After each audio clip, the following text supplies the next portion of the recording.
Toodle Pip, top of the morning. We're at Lord's, it's 8:30 in the morning. Lord's is our second restaurant. The popularity of Dame definitely led to some pressure opening Lord's.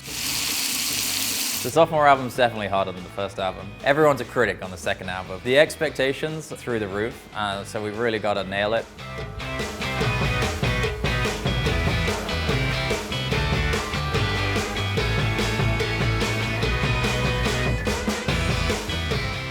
All right, so we're gonna start our pig's head terrine.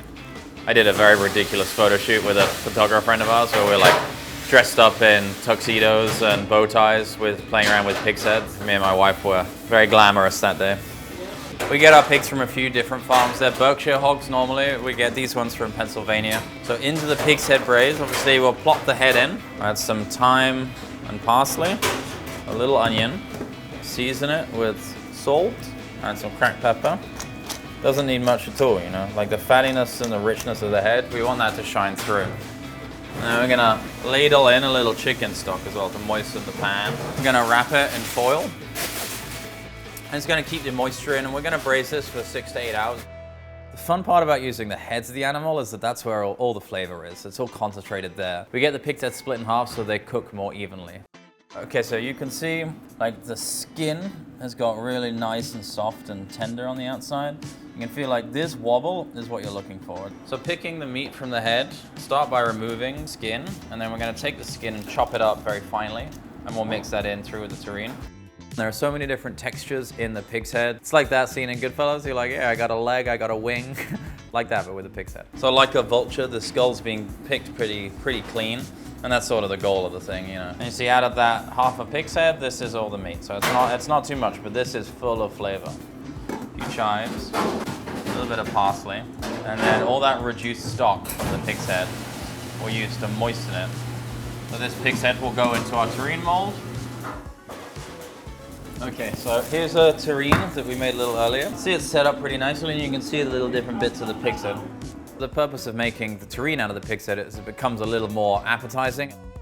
You know, you're eating a pig's face, you're just eating it in a way that might be a little more palatable to you. And when you make these terrines, you have to weigh them down a little bit so that they set nice and firm. All right, so now we're gonna cook off our black pudding, or what also known as blood sausage. I think a lot of diners are raised with the expectation that the food they eat should look like it never came from an animal, which is very sad to me. Very unnatural process. We're gonna cook these down until they thicken a little more, add a little bit of butter for some creaminess, then we'll plate up. These beans are now nice and they're still brothy and sticky, but they've thickened up a little bit and they're rich. And a pig's head. We'll dress it with a little bit of olive oil. And this parsley and shallot salad, will add a little brightness and freshness to the plate. See, I'm becoming American. And you see how crispy it is, and then how like soft and sticky and tender that is in the middle, full of flavor. A nose-to-tail restaurant is one that uses every part of the animal, and it's a more thoughtful way of approaching cooking. It's about respect. It's about if you're gonna kill the creature, you should use every part of it. It's also about flavor. We're going to make our ox cheek, carrot, and Stilton pie. You can see these are very like fatty, very nicely marbled cheeks. Think about the cow chomping away on the chewing grass all day long. Ox cheeks are particularly suitable for braising because they're so tough and they have so much collagen in those cheeks that they need a long, slow cooking process. So we cook these cheeks off the day before, do it in large batches, regulates the temperature of the braise a little better, much more flavorful than something from the inside that barely works at all, like a tenderloin would be. And we would choose flavor over texture any day of the week. So we'll start searing these cheeks off now. I think the British meat pie has become part of our national psyche. It's such a rich and comforting plate of food. In a country that's pretty famous for its gray and rainy weather all the time, there's few things that are more like soul-warming than a meat pie. The purpose of searing these off before we braise them is to introduce more flavor into them, develop that mild reaction on the outside, get them nice and brown.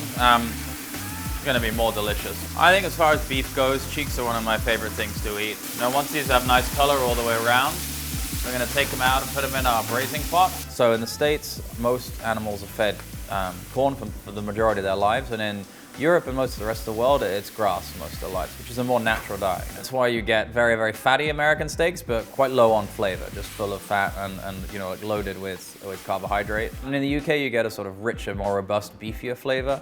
So we look for that flavor, but we can't find it in the ribeyes, the strip steaks here. We have to look in the offcuts.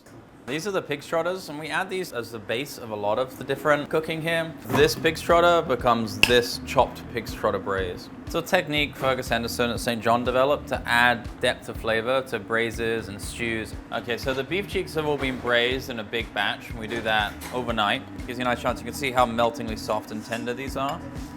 6 hours of cooking, and here you go, 1 beef cheek. And to make the sauce, we're gonna add some stewed carrots. Now this is another reason we braise instead of slow roast or something. We get all this liquid that's so flavorful, and when we reduce it down and mix it into the pie, it just makes it so much more delicious. Chives and parsley, we use a lot of that in British cooking. And after it's chilled, it turns into this. When this gets hot in the oven, all of this gelatin and the sauce that's stuck to the beef is gonna melt and form the gravy that defies it. You'll see when we cut into it. Then we'll add little bits of blue cheese, little chunks, and we're gonna stud this in throughout. This is an entree-sized portion, and it's to warm you on a cold winter's night. Okay, now we're ready to top it. The thing that ties all of them together is the beef suet crust on top too, which is a quintessential part of a meat pie in England. Crust has to be made with beef fat in the pastry. It's suet fat from the kidneys around the cow, the richest kind of fat that you can get, but also the cleanest in flavor. And you really want to seal it nice and tight so that the beef can steam and all that cheese in there can melt, and that sauce can get nice and piping hot. It's egg yolk and heavy cream, and it'll bring some color and form a nice crust on the edge of the pastry. Brush it all around nice and evenly. Now we're going to score it, and the only reason to do this is so it looks pretty. The meat pies are one of the most popular items we have here. It's what people are seeing as a Lord's classic. Duck is a little misunderstood as a protein because people just focus on the breast or the leg and ignore all the other delicious parts of the duck. The ducks are Rohan ducks from D'Artagnan, a little farm upstate New York. So we're going to use the duck in 2 preparations. The first one is a dish with leg meat and offal. So the way we prepare it here is making a sausage out of every part of it, apart from the breasts, which will then cure and turn into a like prosciutto-esque style charcuterie item. Okay, the bones of the carcasses will roast off the stock later, but we'll start making the duck farce now. Duck farce would just mean ground duck meat. So we're going with like a country-style meatball here, like through a pretty coarse dye and just using the most intensely flavored parts of the duck. So this is all the leg meat now, diced up.